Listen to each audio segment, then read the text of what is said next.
Hello and welcome back! Today I have a step-by-step sewing video for my Georgian Polonaise dress pattern. This design is inspired by the robe a la Polonaise style of the late 18th century, but it's been adapted into a modern history-bounding piece. In other words, this pattern has been designed to be worn with a modern wardrobe. The skirt on this dress is convertible and can be worn 3 different ways, which makes this a really versatile layering piece. And the pattern can also be adapted to create a corset top. This pattern was originally released as part of my book, Time Capsule Wardrobe, but it's now also available as a standalone PDF pattern.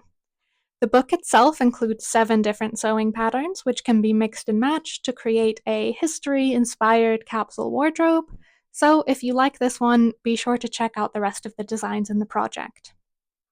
Before I get started, I do want to mention that I'm currently running a sew-along for this pattern on my Patreon. So if you're watching this video when it comes out, which is December 2025, and you'd like to sew this project as part of a group, I'll leave the link for that below.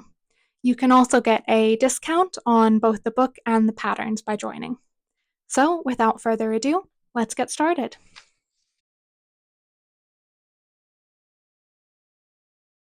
Before you can start sewing, you'll need to get your fabric and pattern ready to go.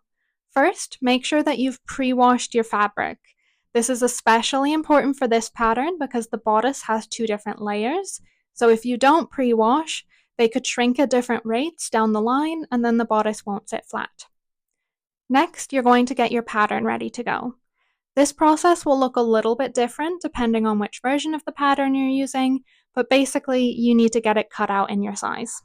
If you're using the book, this is a gridded pattern and this will need to be scaled up and graded.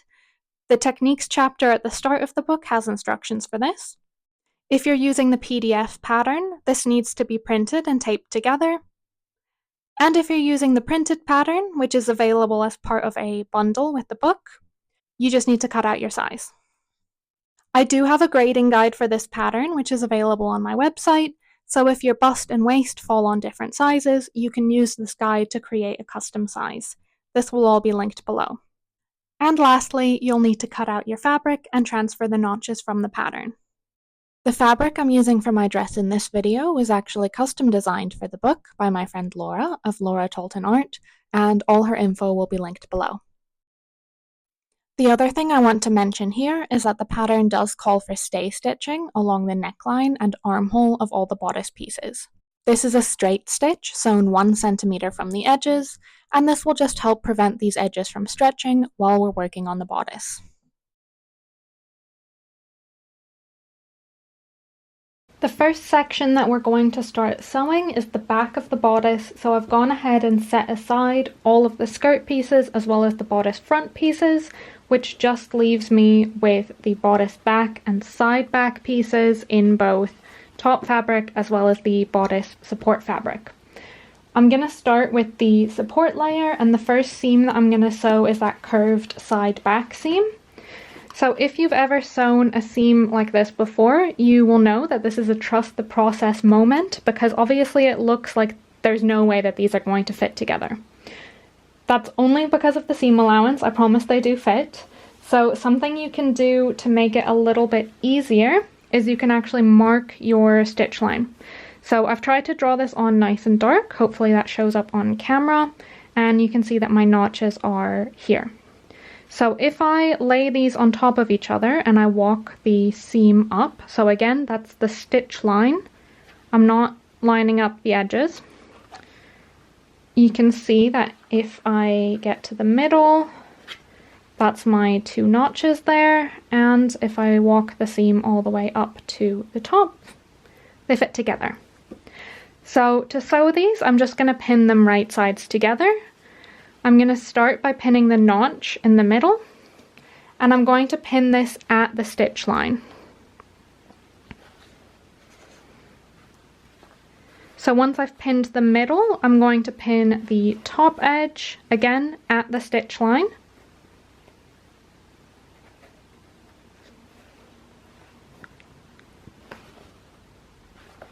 And I'm going to do the same with the bottom edge.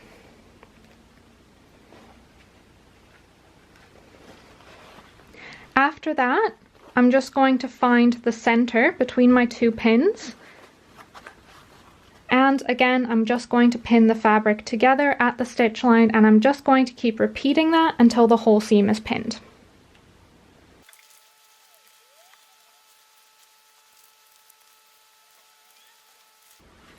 So once that's pinned together, it should look something like this. The fabric should be smooth on both sides at that stitch line, that's the line we marked.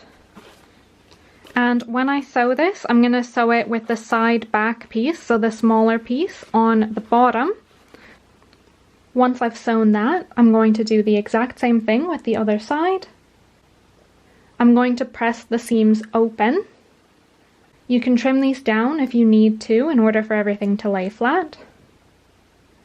And then I'm going to take my two halves and I'm going to sew the center back seam together. Again, using that 1.5 centimeter seam allowance, right sides together.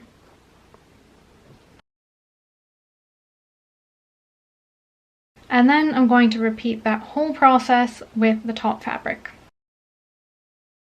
Once I have both those pieces, I'm just going to put them right sides together and line them up. And then I'll pin and sew the waist edge of both pieces together.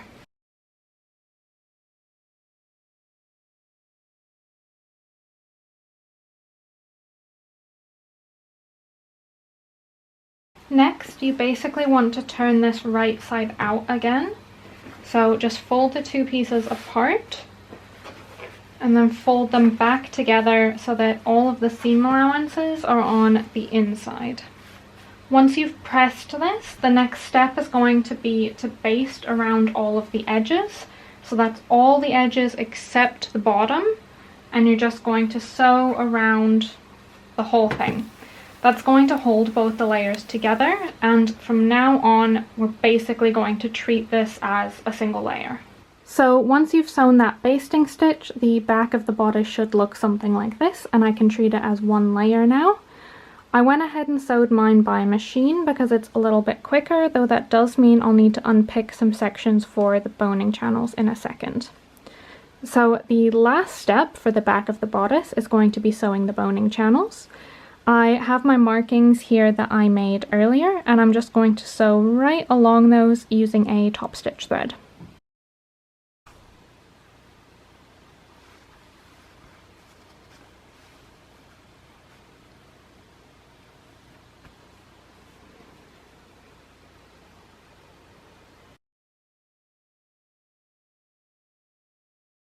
Moving on to the front of the bodice, you should have two top fabric pieces for the bodice front, as well as two of the bodice support fabric.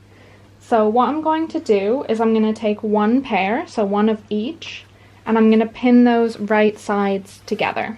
These will get sewn together along the front edge as well as the waist edge. And I'll do the same thing for both pairs. Once I've sewn those edges together, I need to trim down my seam allowances a little bit to help me when I turn this right side out, because right now all of the seam allowance will get in my way. So that will look a little bit like this. My first step will be to clip into the corner, then trim down the seam allowances, and along the curved waist edge where it curves outward near the center front, I'm going to make a couple small little notches to get rid of the extra width. And then where it curves inward closer to the side seam, I'll just make a couple little cuts, and that will just help it to lie smoothly when I turn it through. So once I've got these turned right side out, I'm going to follow the same process as I did with the back of the body. First, I'm going to baste around the edges, so the side seam, the armhole, the shoulder, and the neckline. That will just help to hold the layers together. And then I'll sew the boning channels as I marked them from the pattern.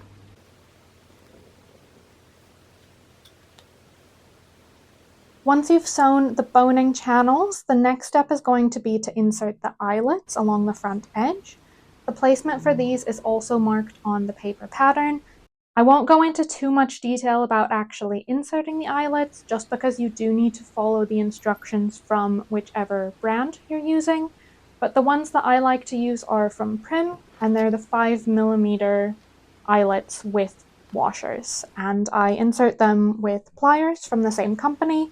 I just find this a little bit easier than the little tool with the hammer that comes with the packs, but it's a little less space intensive than a big eyelet press. And yeah, so I'm just going to insert those following the pattern. I will leave the top ones off for now, so I won't do the very top ones, and that's just to make it a little bit easier to sew the binding in a couple of steps.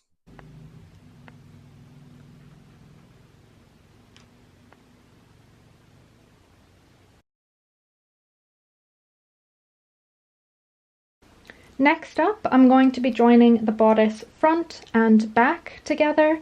These just need to be sewn together along the side seams and the shoulder. So I'll just put them right sides together, pin them, and then sew them along the sides and the shoulder. With the side seam, in case there's any unevenness here, so in case these are a slightly different length, you want to make sure that you're matching up the waist.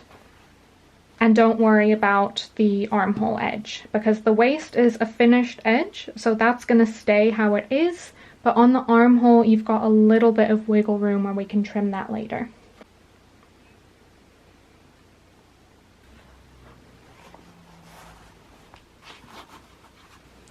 And once those are sewn together, I'm also going to go ahead and finish off the seam allowances, and for my example I'll be doing that by overlocking. Next, I'm going to add the boning to my bodice. So to do this, I'm going to measure each of my boning channels. So this front one, for example, is 26 centimeters long, and I'm going to subtract 3 centimeters from each boning channel length, and that's the length that I'm going to cut the boning. So for this one, I would be cutting it at 23 centimeters. The reason for this is that the neckline and armhole edges, these still have seam allowance on them, so we're going to be trimming away 1.5 centimeters, and we also need a little extra room for the binding, because if the boning goes all the way to the cut edge of the fabric, there's not going to be any room for the stitching to sew the binding on. Similarly, along the waist edge, this edge is going to be sewn to the skirt, so we need a little extra wiggle room on this side as well. The boning that I'm using for my bodice is synthetic whalebone in the 6mm by 1.5mm size, but if you can't get hold of this, you could also use thicker zip ties. That's a very popular alternative for corsetry, and it would work just as well for this bodice.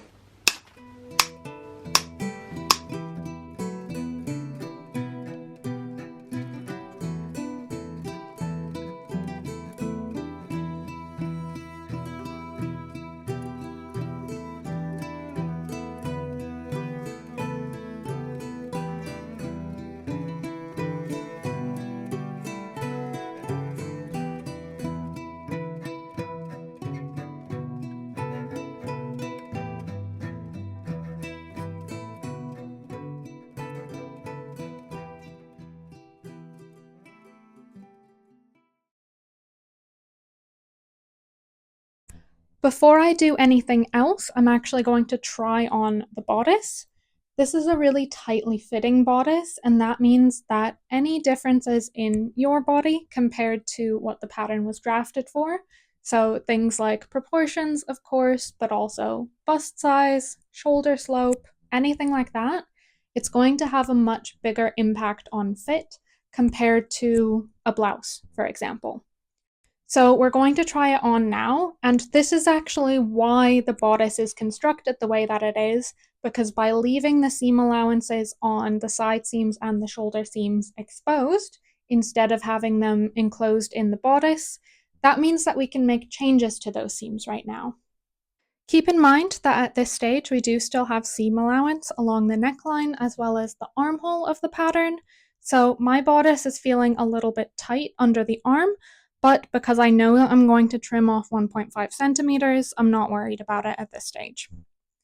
Beyond that, I'm not going to make any changes to mine, but do keep in mind this is obviously my pattern and I did use myself as a fit model, Again, it's really common to need to make changes to patterns like this when they're so tightly fitting, and that's exactly the reason that the shoulder as well as the side seam are constructed the way they are. So once you've made any adjustments that you need and you're happy with the way everything's fitting, we can move on to binding.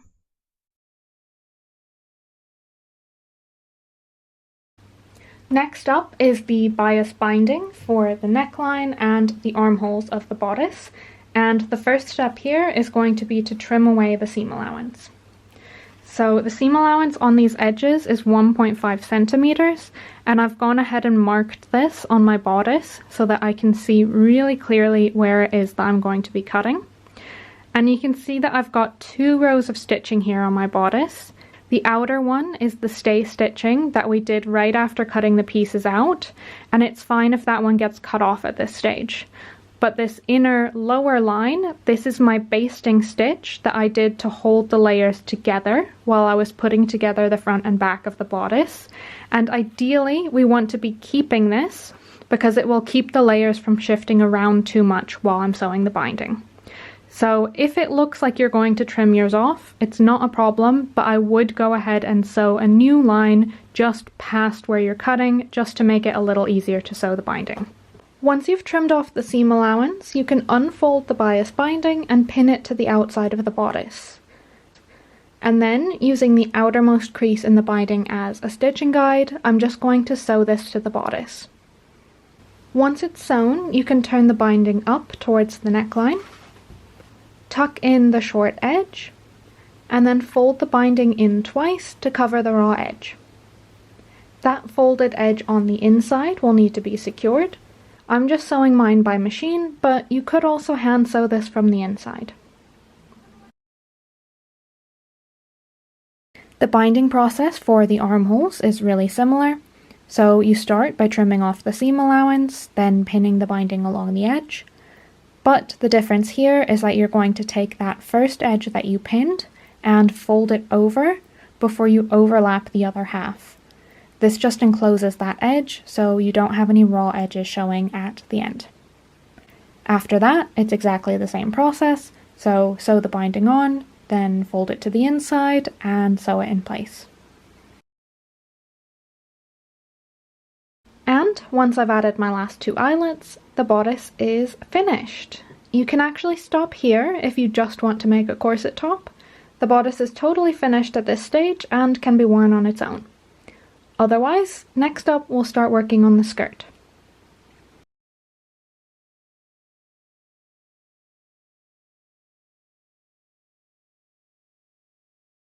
Now that the bodice is finished, it's time to start working on the skirt. The first thing you're going to do is sew together the skirt panels and then finish the vertical seam allowances.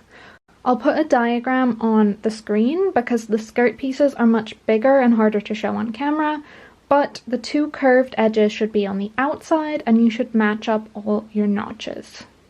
Next, I'm going to sew together the skirt facing pieces to make one long strip, then pin that along the hem of the skirt and sew them together.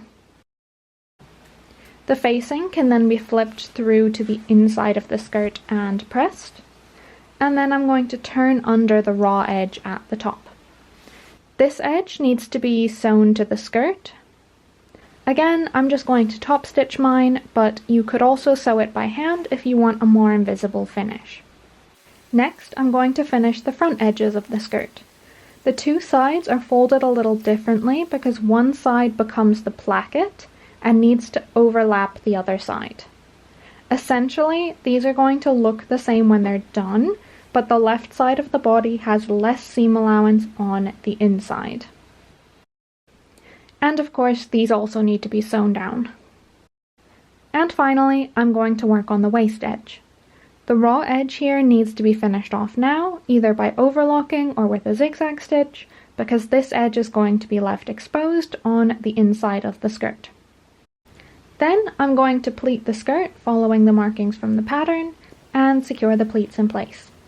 I'm just going to pin mine for now, but you could also baste the pleats, which would be a little easier to work with in the next steps. Something to keep an eye on when you're pleating the skirt is to make sure that all of the pleats are parallel to each other and that they're all aligned with the center front edges of the skirt. The waist edge of the skirt has a bit of a curve to it because that matches the curve of the bodice, but we don't want the pleats to come straight out from that. You want them to line up with the front so they're all nice and lined up all the way around.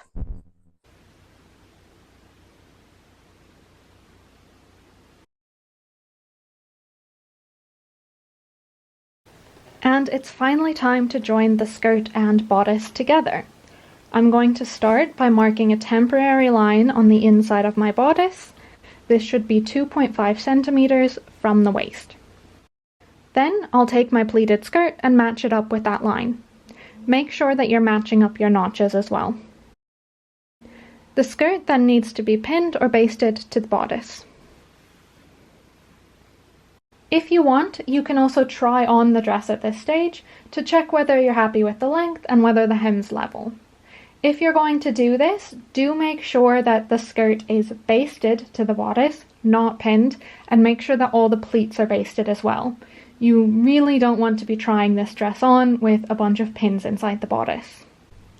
Before I sew the bodice and skirt together, I'm going to add the ties for the bustle. There are notches on the bodice side back piece, showing you where these should go, and the ties should be laid over top of the pleated skirt, and we'll catch them with our stitching. To sew the bodice and skirt together, I'm just going to top stitch from the outside of the dress. I'm using a thicker, strong thread to do this and sewing along the edge of the bodice. I would also recommend sewing back and forth a few times over your bustle ties to make sure these are nice and secure. And finally, from the inside of the dress, I'm just going to iron the seam allowance down away from the bodice.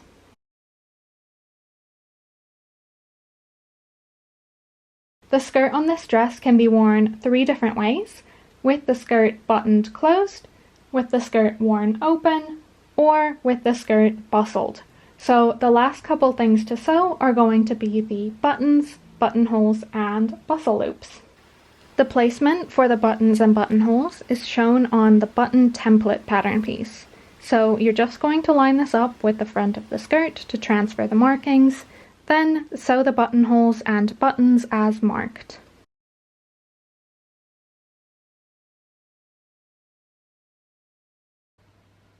The side where the bodice and the skirt line up should have the buttonholes, and the side where the skirt extends past the bodice should have the buttons.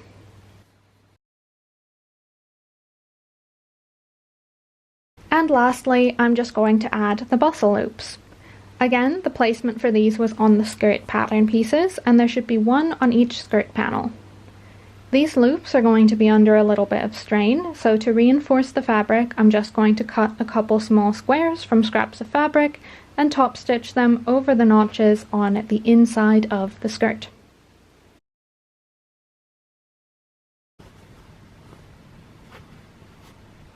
At each of the bustle points, I'm then adding a button loop using a thicker thread. These should be relatively small, about 1 centimeter wide and 1 centimeter tall is more than enough. You do need to sew through all the layers when you're doing these to make sure they're strong enough to hold the skirt. And that's it, the dress is finished.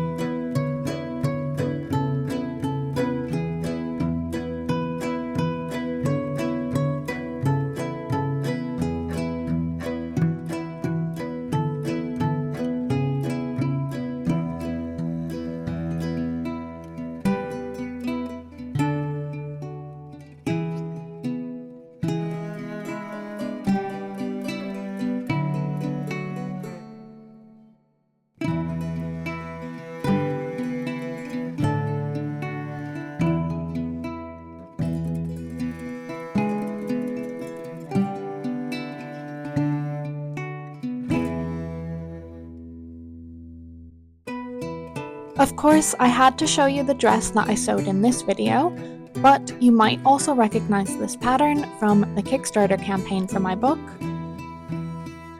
or you might recognize an early version of the pattern from a video on this channel. And of course, there are lots more photos in the book and PDF pattern, and here the dress is shown on 2 different models, Anna Amelia and Ginger Galore.